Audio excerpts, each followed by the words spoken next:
Ladies and gentlemen, do me a favor. Hit the like button, share, subscribe, follow, turn up your notifications as you're coming in.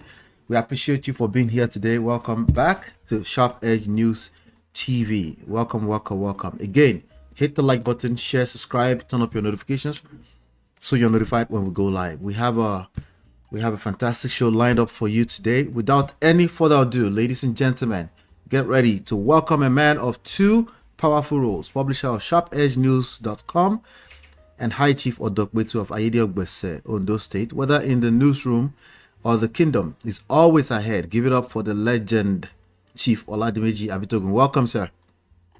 Good to be back, Ola. So nice to join our teaming viewership from all over the world. And for everyone, there must be one reason or the other to say hello.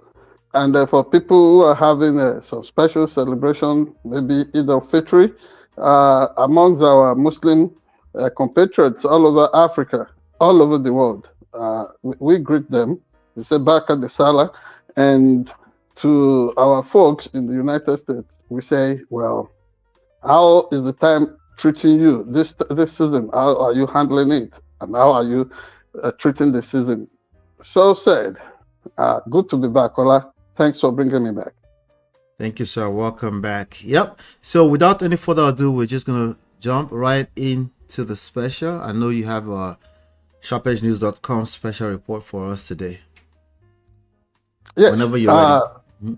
We started off with the event that happened in Kano after Muslim faithfuls attended the prayers at the Eid Grand to mark the festivities and the prayers for the end of the Ramadan season.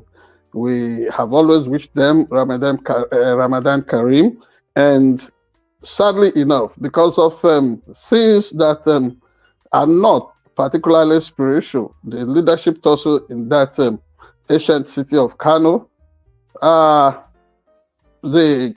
sources very close to government sources confirmed to us earlier today that at least one person was killed because of people jeering and trying to share the once deposed and now reinstated Emir of Kano, Sanusi.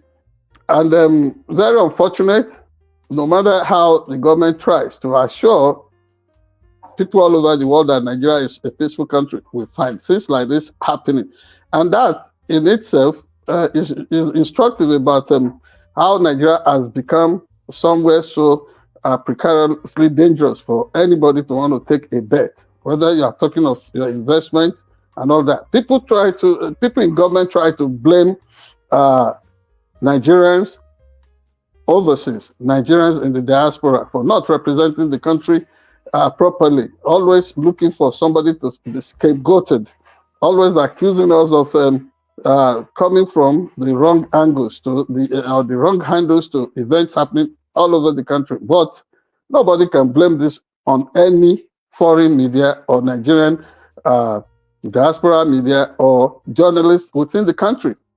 Facts are what they are. We cannot manufacture facts. They are not opinion. Give, for instance, the event that is almost like that of the gruesome murder of Mr. Timothy Adegoke, a postgraduate student at Obafemi Awolowo University that was killed at an eyebrow so-called Hilton Hotel in Ile-Ife few years back. The cause for justice concerning that was championed by well-known Ibadan broadcaster and social media crooner, Hamzat Oriyomi. At the end of the day, the man who was responsible for that, so-called Prince Adedoyi, was found guilty and given the death sentence. Even at the Court of Appeal in Akure, after the matter that was handled by the High Court in Osun State, the Court of Appeal in Akure still found him guilty and returned a verdict, the same verdict on him, and said that he should face death sentence. So, in Delta State, a bishop, one Bishop Sunday Ugofuta, who had gone to Delta State only last week's Friday to attend the funeral of his elder brother. He lodged at a low-cost hotel known as the Century Home Hotel, somewhere in Delta State. You know what happened to him in that hotel? The minders of that hotel, the hotel manager, in connivance with the proprietor of that hotel, killed him, dispossessed his remains of his 3 ATM cards, and wanted to help themselves to,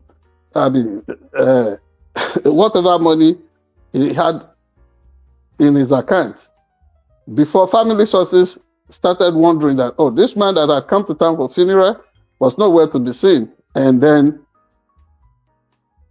thorough search, resistance from the hotel owner until a door was forced open and they find multiple stabs on his body. The man had been killed. Bishop, man of God, killed in such a gruesome way. So who is safe in Nigeria? And if they are saying the media is guilty of negative representation, it's not about negative representation. It's simply about reporting the facts of things happening in Nigeria.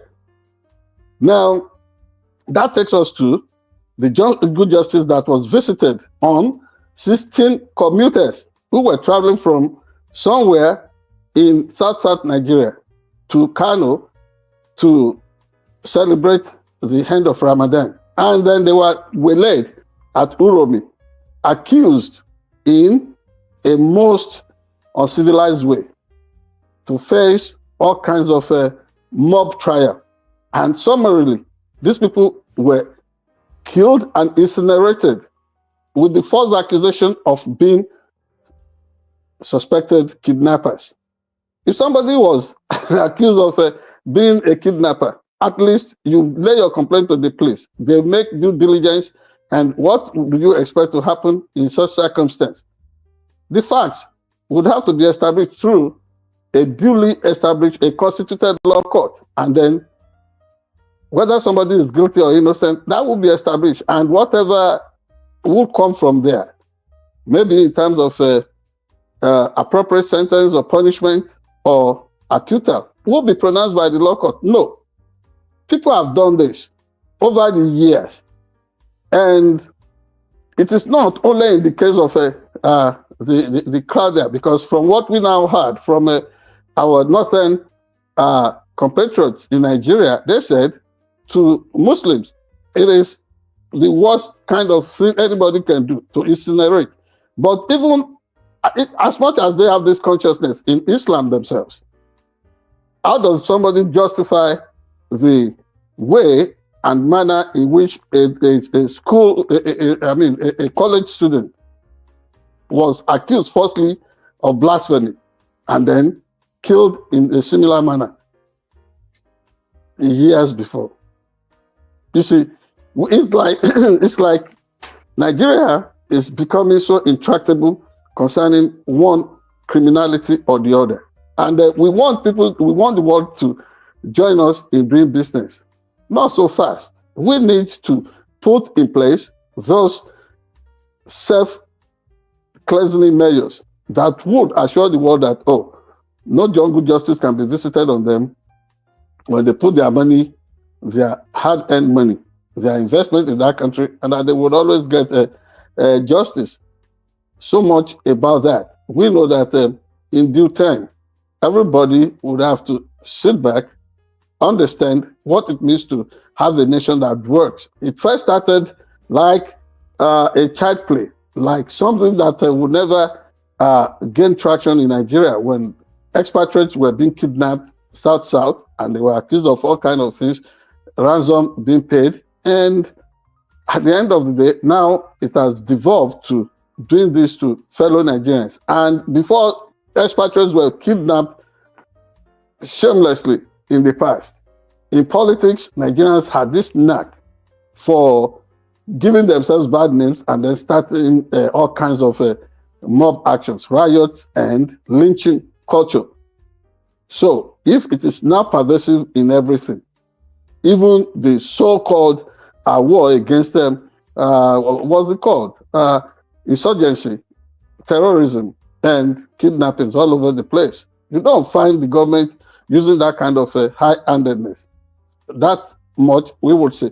In politics, Nigeria is still riddling with its own self-inflicted problems and issues in places like River State. You can imagine the head of service to the government of River State, who had wined and dined with suspended, so-called, because that suspension is not known to the Constitution of Nigeria, but some forceful federal takeover there. So, who had wine and dined with his principal, Governor Sim Fubara, suddenly showing up in Abuja and accusing the suspended governor of being the mastermind behind the burning and demolition of the House of Assembly in that in that state. And the wife of this so-called head of service crying to the world that the husband must have been kidnapped. Well, we're gonna touch on that on the special segment, you know. All right. But, funny issues going on there, and we move quickly from that to the shameful conduct of a senator from Ebonyi State. We're also going to touch on that. Yeah, but then... Sorry, I didn't bring you up to speed on that earlier.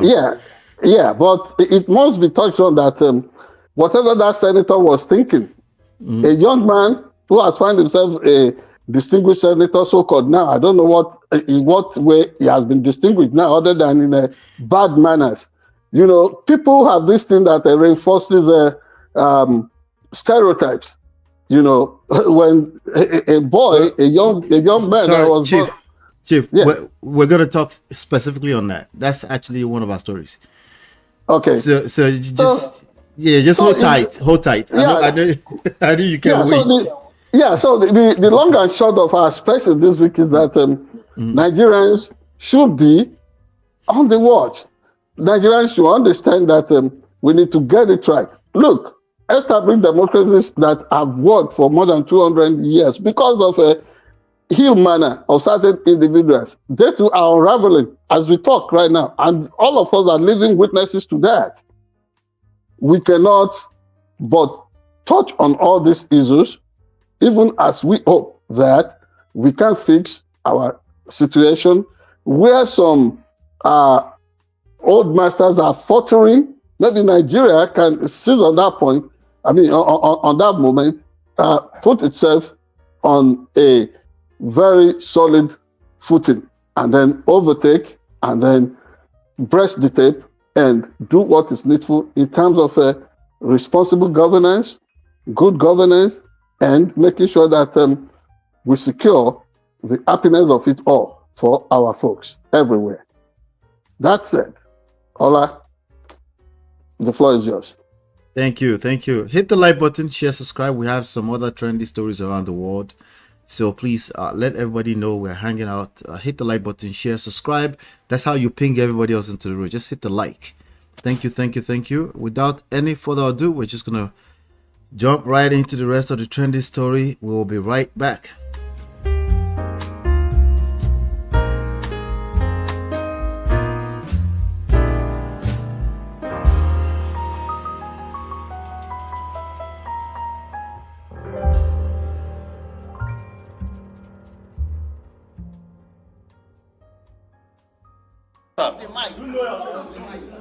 Mr. Chairman, we do that. I don't want to something herself. I think you have to respect yourself. Shut up and take him out. Smell him out. Smell him out. Look like a dog. Look at you. Big fool. Fool at 70. Fool at 70.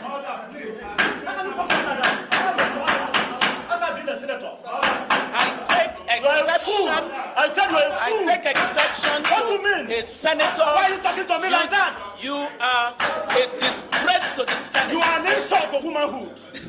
You are an insult to womanhood. And you are here to tell the world that you have not changed.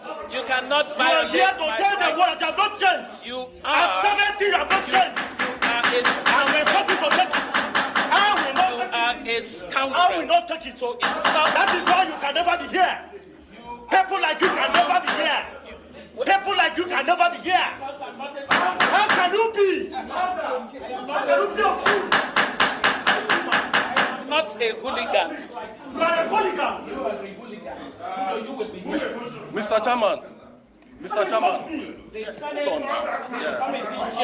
Chairman, Chairman of the committee, Chairman of the And you say I should keep my mouth shut. Who are you to say so? Chairman, Who are you to Chairman Who of are the you? Okay, officer. And you refuse. Chairman of the committee, Mr. Chairman, sir. Mr. Chairman, sir. Okay. Chairman of Okay, the floor is yours, sir. Thank you very much. You can take it away. It's all yours. Yeah. See, let us contextualize. I was going to touch on that, and thanks for letting us have a special section on this. The stereotype about individuals like this Ebonyi-born senator who represent the good people, and I mean, understand that to some extent the people of Ebonyi are my own people as well. The stereotype is that some people, they do not mind. They wake up early in the morning, instead of prostrating and deferring to their parents, giving them all the honor and the respect, they just give them that kick. We have to be frank, be brutally frank with ourselves. This is a national, when it suits Nigerians, they put certain ethical standards, values, and morals. But this is often done selectively. Whenever it suits them, they say, oh, democracy must be homegrown. It has to be tailored towards our own culture and tradition. In what this senator has done, tell me the way in which this Senate is representing the morals and values of Nigeria. Dr. Obi Ezekwesili is around 70 years of age, if not more than. No, she's 62. She's official age on Google is saying 61 or 62.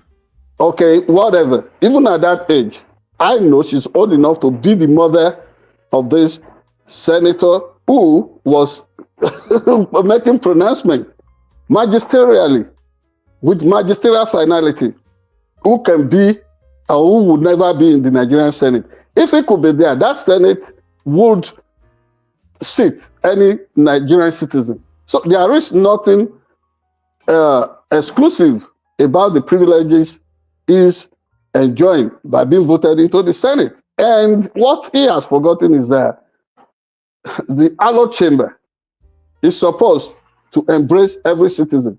So he thinks when whoever was presiding over that committee hearing turned the microphone off from Dr.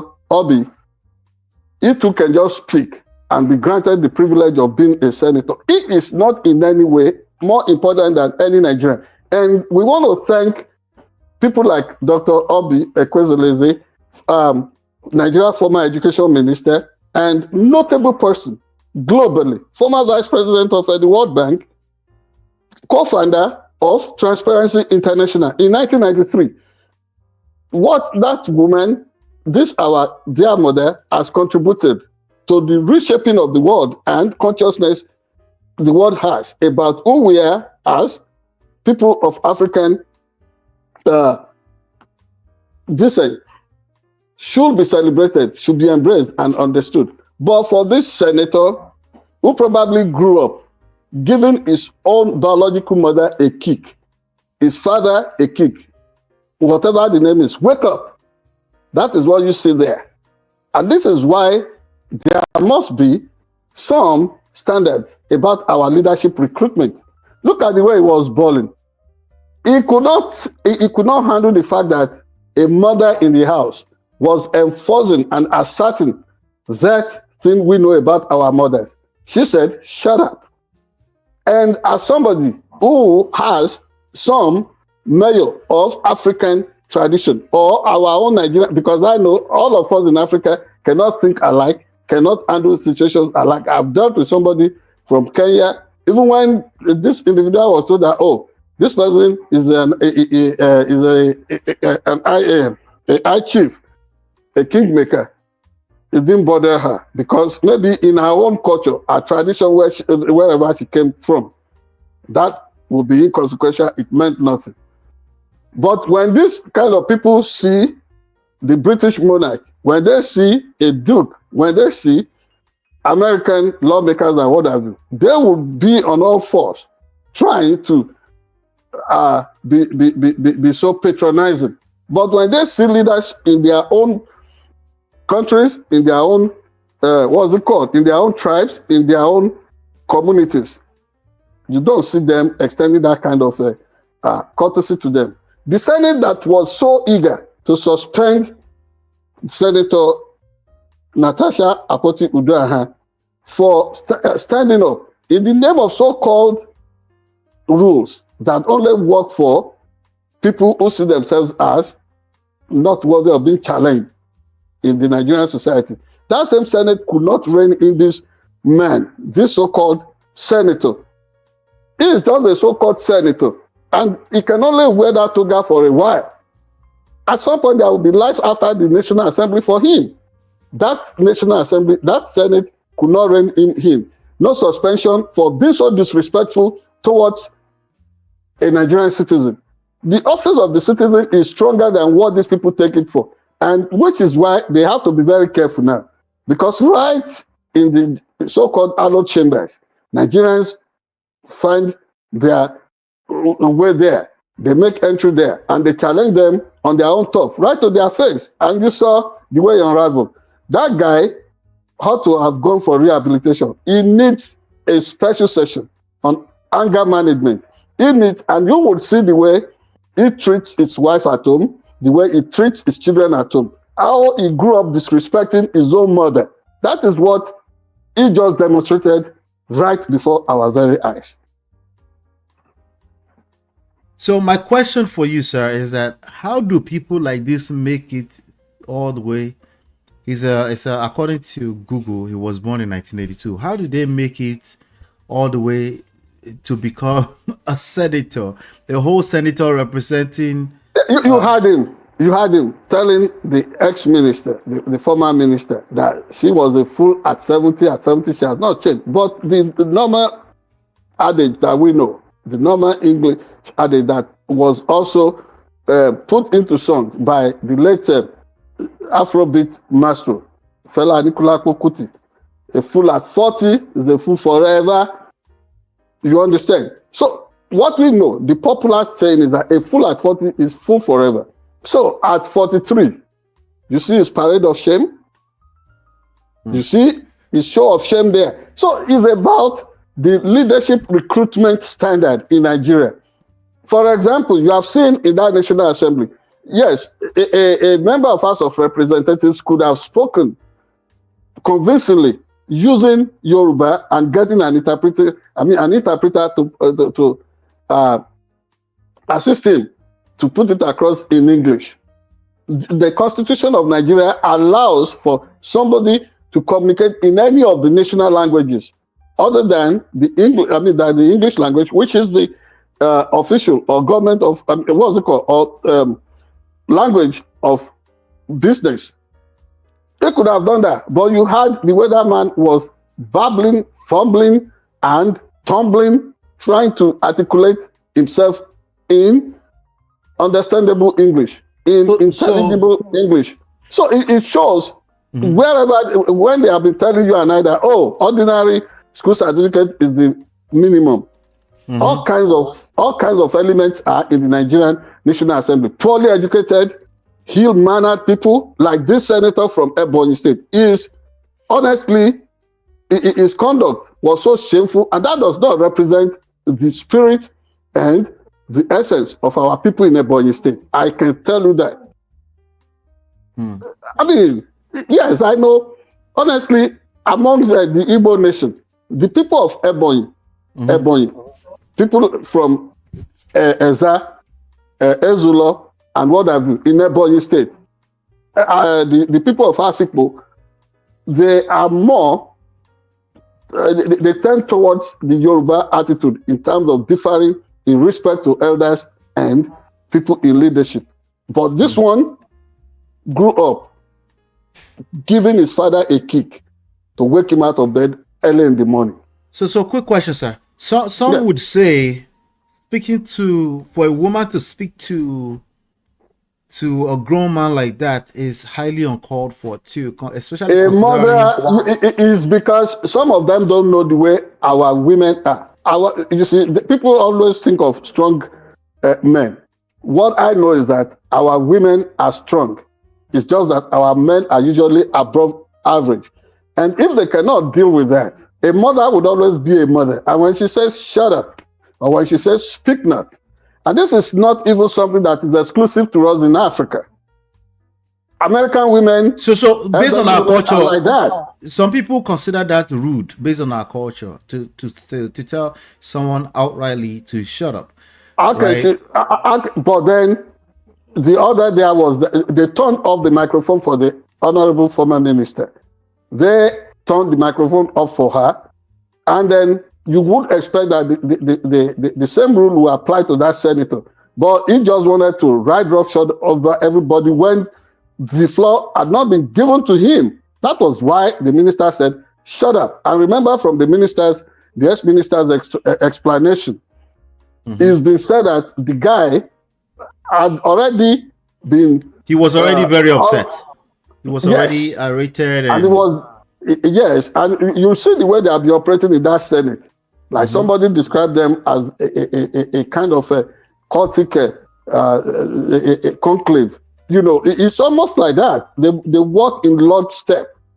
It's almost like if you've seen the procession of hands in the forest before, on the farm. Now, here are some headlines. They follow one direction without any second thought. Here are some headline statements. These are headlines, just so take it with a grain of salt. I have no regrets over quarrel with Obi Ezekwesili. That's what Senator Nwebonyi said. Madam Ezekwesili said, I'm pleased with my verbal exchange with Nwebonyi. What do you take of that? It is shameful, and it shows that this guy lacks character. He is not able to to bite the humble pie. And that is the way they behave, and that is why they run Nigeria amok. They are never ever able to make that turn, that roundabout turn, and say, I'm sorry for being so rude, being so mannerless. They can't do it. And so it is typical of him to say that. If he actually said that, and he could have said it because he has made himself known to the world. Well, he apologized. Listen, if he's saying people are being rude, he should come and meet me one-on-one at 54, and he being 43. As a big brother, I am telling him that he is ill-mannered, very uncouth, and irresponsible, and he should shut up. Okay. Yes. Even if I'm older than him by 1 hour, 1 day, by our tradition, I am like his father. And for this person who is seeing whatever, this one that they want to differ to Obi, Igwe, this and that, that was not traditional to the Igbo nation. The nation... A red cap chief. The red cap chief is a creation of the British colonialists. The way it used to work has to be with group of elders. It is the elders used to be in charge of clans and communities and what have you. So if you cannot respect your elder, what else do we have remaining for us in Africa? What else do we have remaining for us in Africa? Let us embrace our essence. Let us embrace our identity with pride. This guy is a shameless man. So even if the lady is just a day old, there are ways to talk to a woman. So it is this very is really below standard. It is very important to note that this all started because of NATASHA. I think they keep exposing themselves because of NATASHA. What do you have to say about that? The thing is that they think They have killed and buried that matter. But the ghost will not let them rest. And it's not even the ghost, it's the reality now that is chasing them around. They won't have any peace until they allow for justice to roll down like the waters of Obese River. That it should roll down like the waters of Niger and Benue rivers. Until you have it percolating everywhere in Nigeria, there will be no peace for the unjust. And that is why the Senate, in spite of the way they have been trying to spin public relations, spin the tale and whatever, it is it's something that is unfolding before our very eyes. All right. And they should wait for Nigerians until they begin to invade this. You see, if a movement is going to start, not even 1 billion military strength will be able to stop them. How many Nigerians are they going to be able to kill the day the Nigerian people would say they have had enough of them? And then they begin to enter into the chambers of the different places where conspiracies have been shunned out against our people, where frustrations have been manufactured and dumped on our people, and then they will just be thrown out where they belong. Like this one that calls himself a senator, honestly, he should first go back home and senate himself before he can call himself a distinguished senator. There's nothing distinguished about him. It's just a bull, whatever, to me. Okay. All right. Let us know. Join the conversation in the comments. Let us know which side you're on. Do you think Obi Ezekwesili was rude to have instigated this red cap chief? Abi, you think the red cap chief is just a rude, discombobulated, disrespectful person from his village? Let us know your thoughts as we move on to the other stories around the world. Hit like, share, subscribe, turn up your notifications. We'll be right back.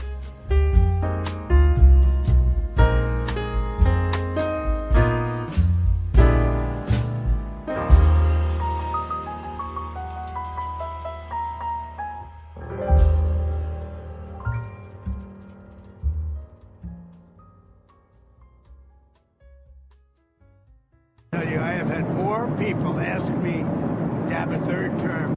In a weekend phone interview with NBC News, Trump claimed the Constitution, but President Donald Trump says he's not joking around when it comes to the possibility of a third term in office. I'll tell you, I have had more people ask me to have a third term.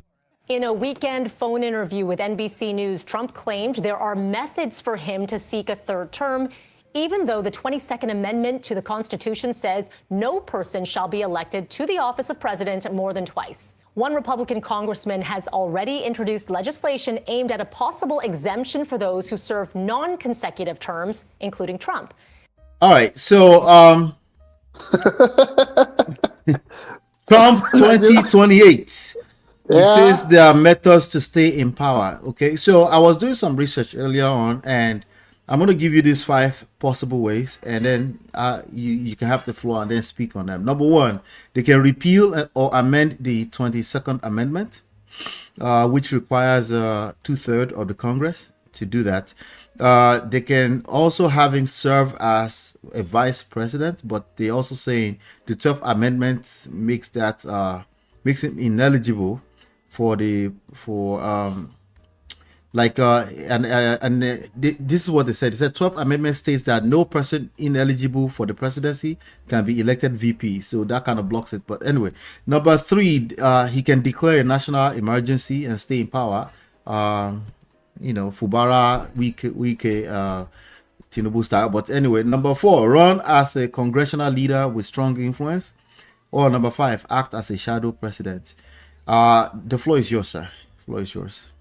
Of course, if you're talking of shadow presidency, you know we have one in Elon Musk.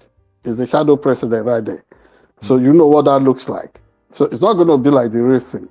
But it's almost like America is going through the unthinkable. And Nigeria was at that phase, 2006, 2007, when that attempt in Ifeni was made. President Obasanjo? Yes. Third term. So, when people think that, it can only be in Nigeria, now you know that it can be anywhere. And one other thing that we must understand is that there is nothing wrong with people to come up with all kind of spooky and funny initiatives and ideas, vision, dream, what have you. It is just something that will be used to test the law, to test the Constitution. Can this work or can it not work?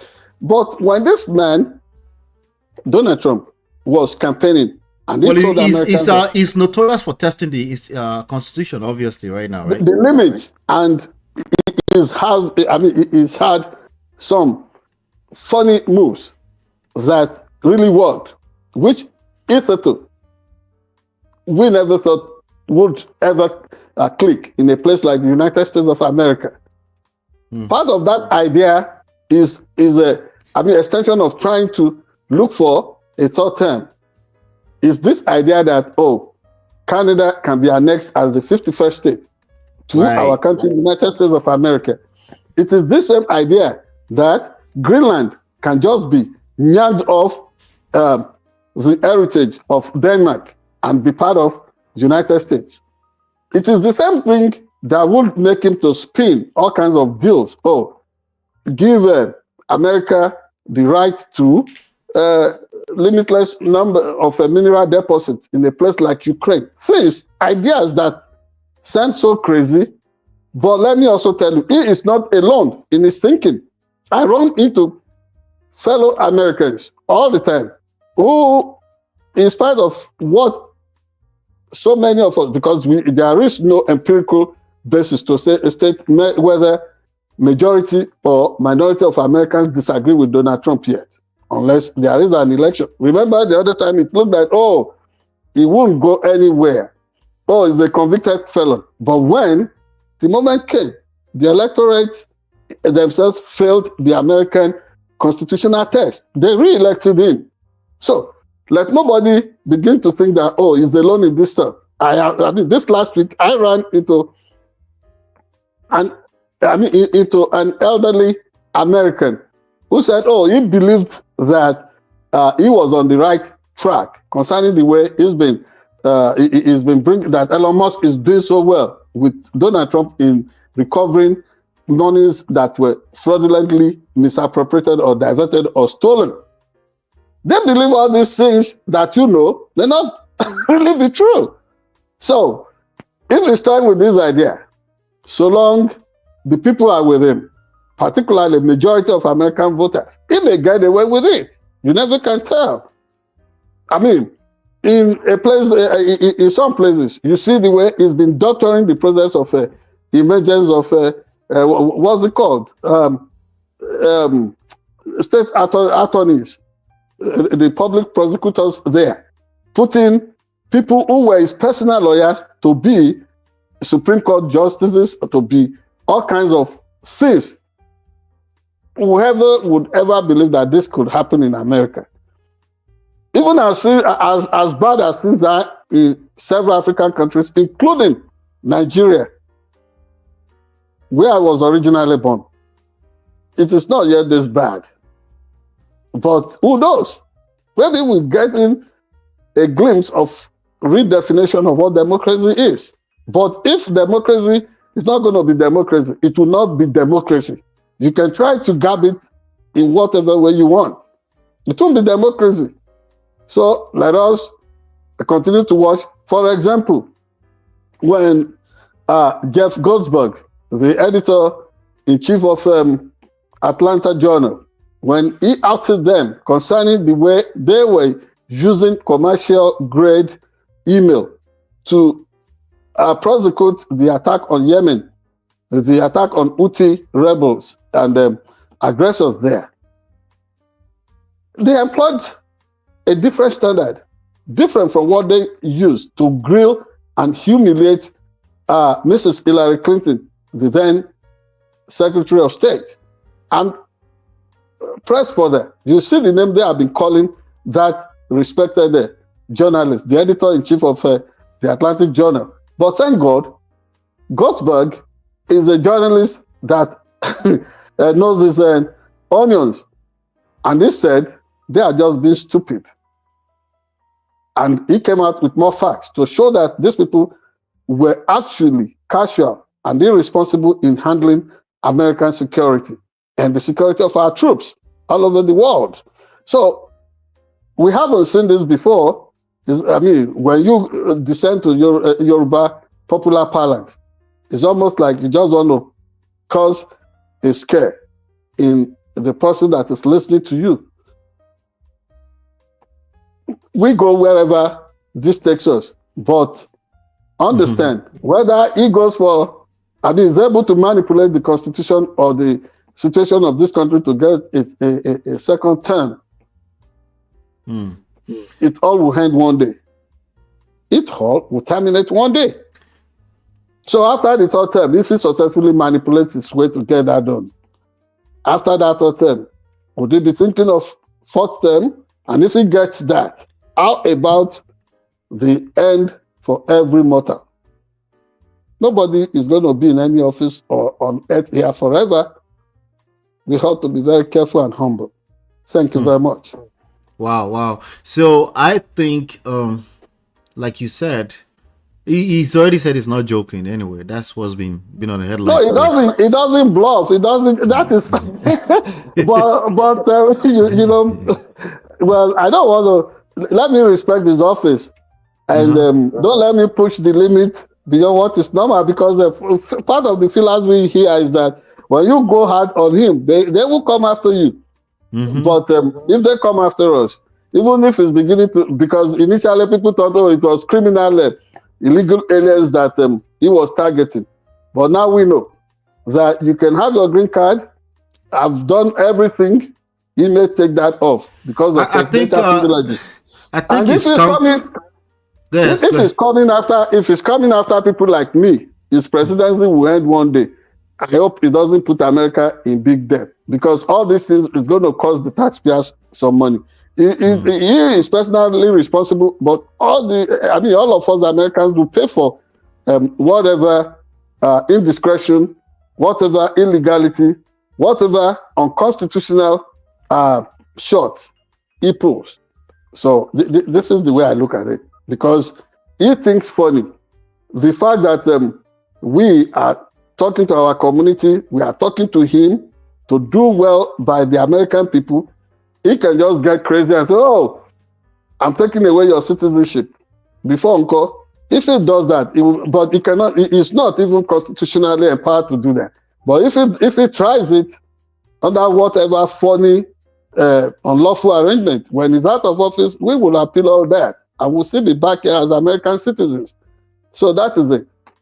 It is said in Hausa Palace, Sarki Goma, Zamani Goma, Obamewa, Ibamewa, 10 kings, 10 seasons.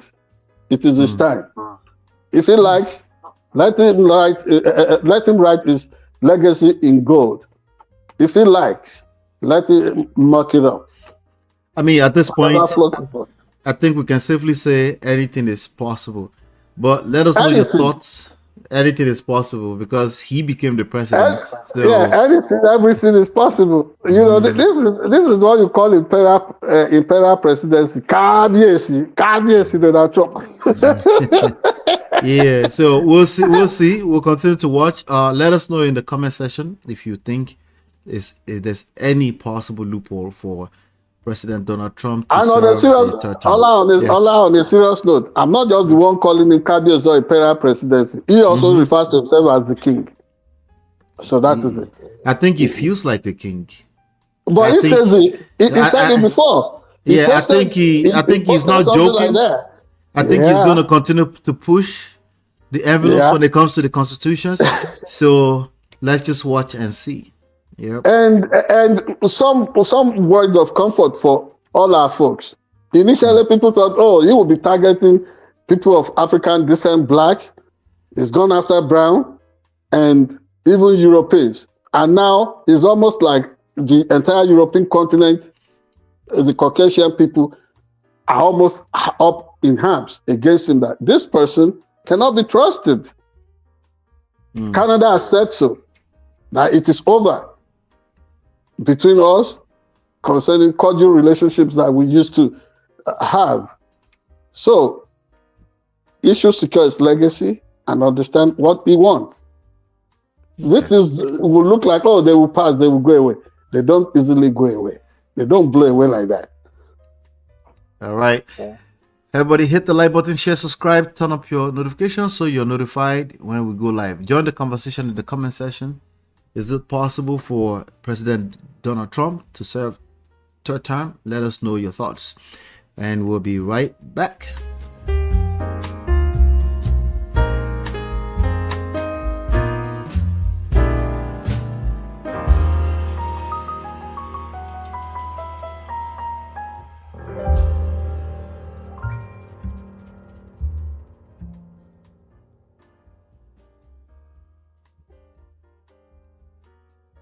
All right, welcome back. Where the governor, it all started with the State House Assembly, where the governor, Fubara, directed his chief of staff to burn down the assembly in a way to avert the suspected impeachment. That evening, Edison was in government house with many of his boys, including the former chairman of Obiakbo, one Mr. Chijoke Ihunwo. I was there with them when a bag of money was handed over to Edison for that operation. Serious allegations. Well, in a twist of events, Dr. Nweke's wife claimed that her husband was kidnapped and made his statements under duress. However, Nweke later refuted her claims, stating that he was safe and that his wife could not speak for him on civil service matters. He maintained that his allegations against Fubara were not made under duress. My husband is in trouble. My husband is in trouble. My husband is in trouble. My husband is in trouble. My husband is in trouble. Look at the message I sent to him. See the message I sent to him. I said, Daddy, why? I said, where are you in hostage? I said, why didn't you talk to me? These are the messages I sent to him. Oh, he did not reply me. His numbers are not going through. His numbers are not going through. Nigerians help me. Nigerians help me. After some hours of addressing the press, I saw a video of my wife trending online that I was kidnapped and that I made my statement under duress. I've already debunked that. My wife cannot speak for me on civil service matters when I'm still healthy and mentally very fit. Let me say it again. I was not kidnapped. The level of stealing of public funds and assets witnessed in the last 2 years is mind-boggling and never ever experienced in the history of the states. All right, so that was the video that was... All right, so can you hear me, sir? I'm listening. I have everything. All right, good. So there's in the headlines as we speak. Well, first of all, there was a behind-the-scenes video, that original video that I played of somebody literally saying behind the scenes that you should read from the script. But then, you know, obviously the wife came out. But then what we're looking at in the headlines as of in the last 2 days has been some alleged defamation, some things that is claiming that Fubara had done, embezzlement, things like that. So maybe you can bring us up to speed while we're talking about this. Well, Ola, what can we say about this event other than to go into the good book, the Holy Bible, where it speaks of why are false witnesses standing up against me? You understand what is involved? The stakes are really high. You're talking of state capture. What is in display here? The fight that they have not told us about. And by now, Fubara should be speaking. He should be a man.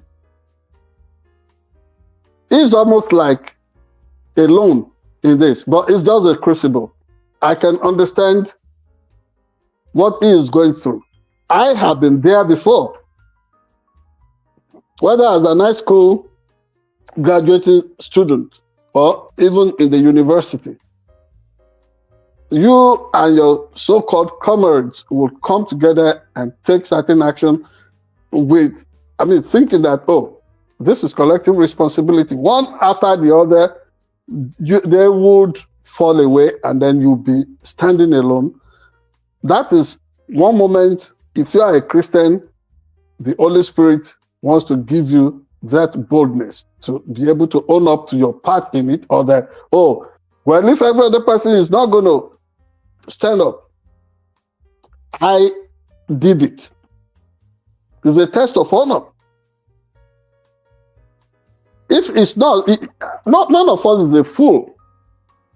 If anybody has not been able to read the script, has not been able to read that script, that this is about reducing a whole elected governor to a minion, to a nobody around a so-called Superman who sees himself as a godfather, then maybe they are saying that there is no right-thinking person in Nigeria.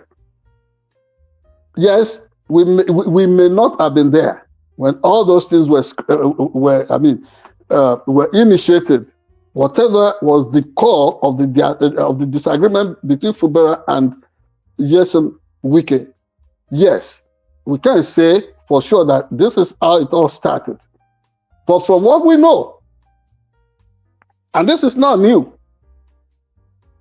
if people have a sense of history, there is nothing that is transpiring in Rivers State that is new. We have heard how the then Justice Showdown said concerning the treasonable felony trial of Obafemi Awolowo, that his hands were tied. We have heard of how many people were arranged to give false witnesses against Obafemi Awolowo and some other persons in Nigeria. We were in Nigeria during the Second Republic when a prominent politician was deported from Nigeria, allegedly accused of not being a Nigerian, and how that transpired later, and the person still came back to Nigeria. Before our very eyes, Atiku Abubakar, who had been vice president of Nigeria, had been accused of not being a Nigerian, that he was a Cameroonian. So all kinds of things happen, transpire in Nigeria. But what we can say is that this is beyond normal. It's beyond the ordinary. This is extraordinary when the head of service to a governor or to the government of a state would do things like this. And we know that governors have been kidnapped in Nigeria before.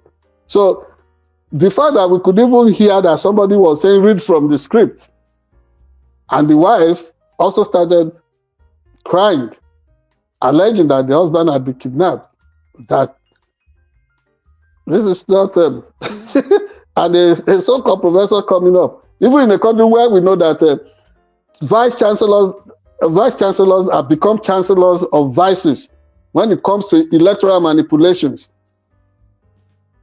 What else are they going to tell us about Nigeria? But we cannot give up on the country. We cannot give up.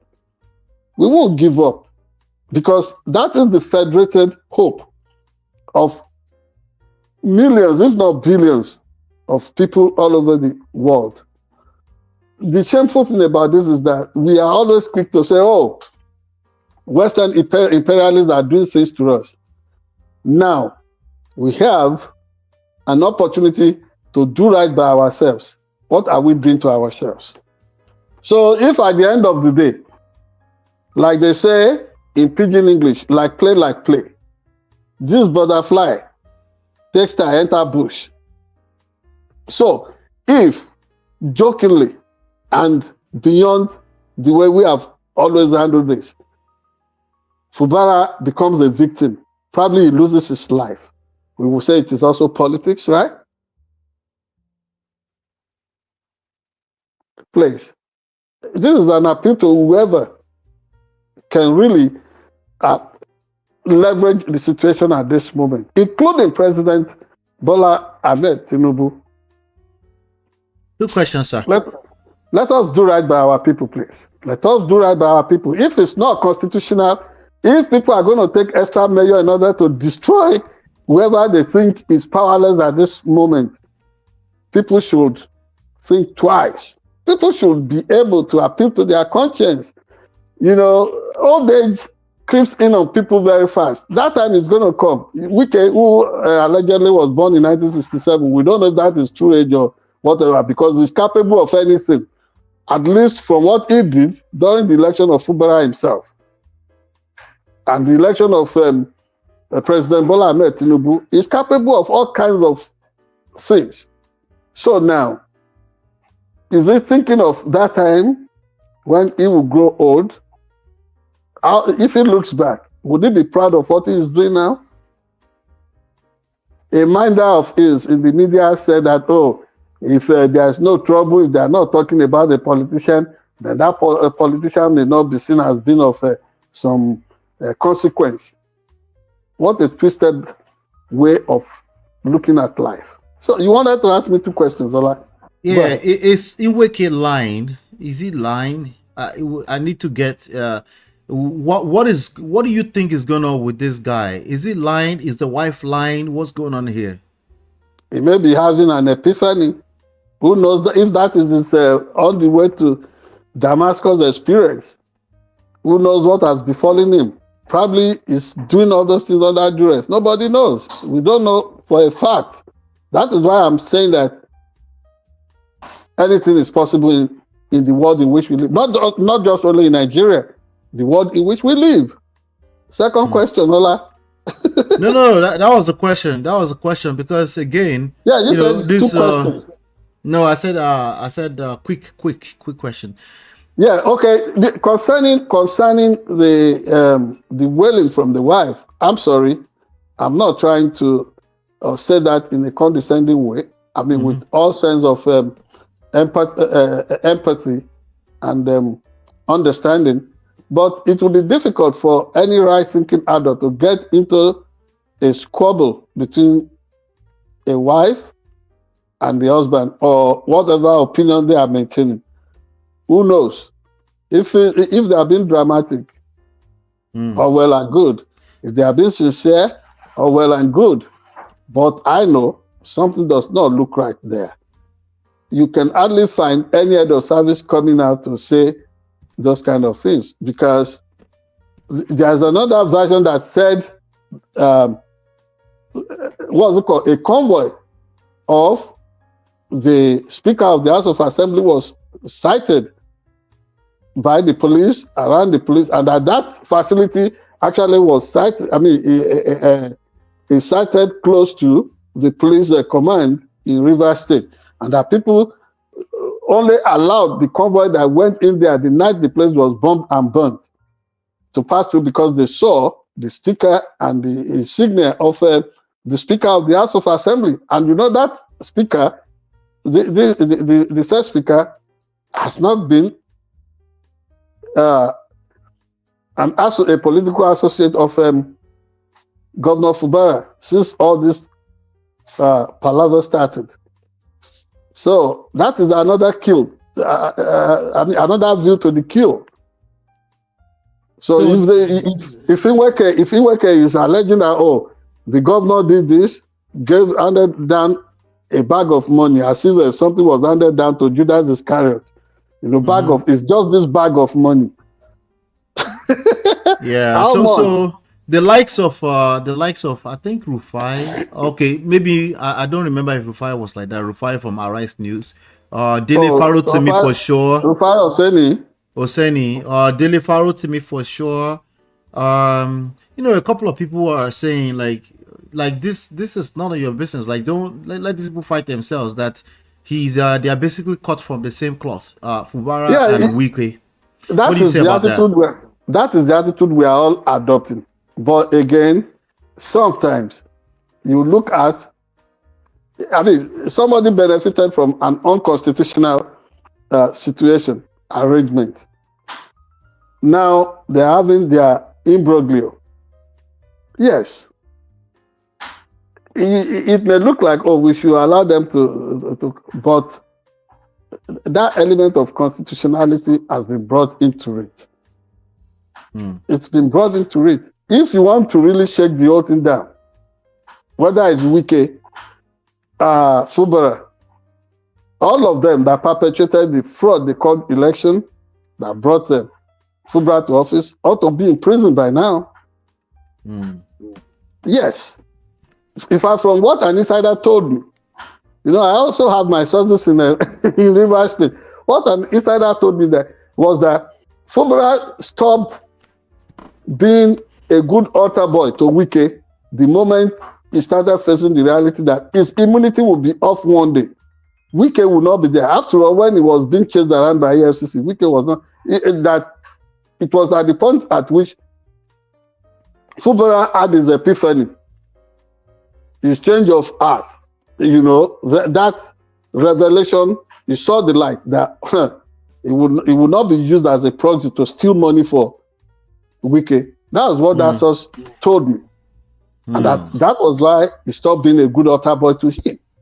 I do not know this for a fact, but that's what I was told by a source. So they should search themselves out.